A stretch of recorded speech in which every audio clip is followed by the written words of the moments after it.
நீங்க ஜான்சி ராணி நம்ம எல்லாருக்கும் தெரியும். ஜான்சி ராணி போர்க்கள வீராங்கனை. அவங்களுடைய புகைப்படத்தெல்லாம் பார்த்தீங்கன்னா பின்னாடி ஒரு குழந்தைய இருக்க கட்டிக்கிட்டு தான் அவங்க போர்க்களத்துல சண்டை போடுவாங்க.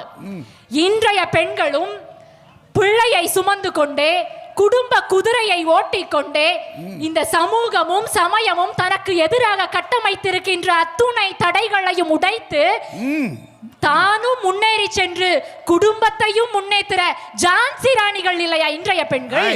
அருமை அருமை. நீங்க வீடுகள்ல கவனிச்சு பாத்தீங்கன்னாலே தெரியும். அப்பா பிள்ளைய திட்டுவாரு, இவனெல்லாம் பிள்ளையா பெற்றதுக்கு மானத்தை வாங்குறான் பாரு. பிள்ளை அப்பாவை திட்டுவான், அம்மா கட்டின பாவத்துக்கு நீ வேணா அந்த ஆள் கூட இருமா, எனக்கு என்ன தலையெழுத்தான்னு கேட்பான்.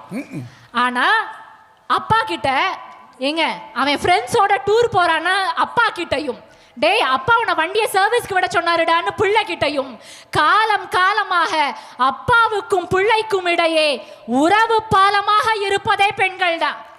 அருமை. பெண்கள் இல்லைன்னா குடும்பத்துல பேச்சுவார்த்தையே இருக்காதான். இதுல ஆண்கள் தான் குடும்பத்தை நிர்வகிக்கிறாங்களாம். இல்ல வந்த பிற்பாடு தான் அவர் பேசுறதே இல்லையம்மா.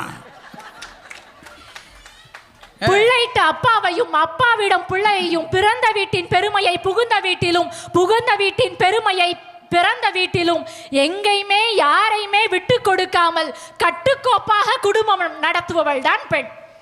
அதனால்தான் பாரதி எழுதினான், பூட்டை திறப்பது கையாலே, மனதை திறப்பது மதியாலே, பாட்டை திறப்பது பண்ணாலே, இன்ப வீட்டை திறப்பது பெண்ணாலே.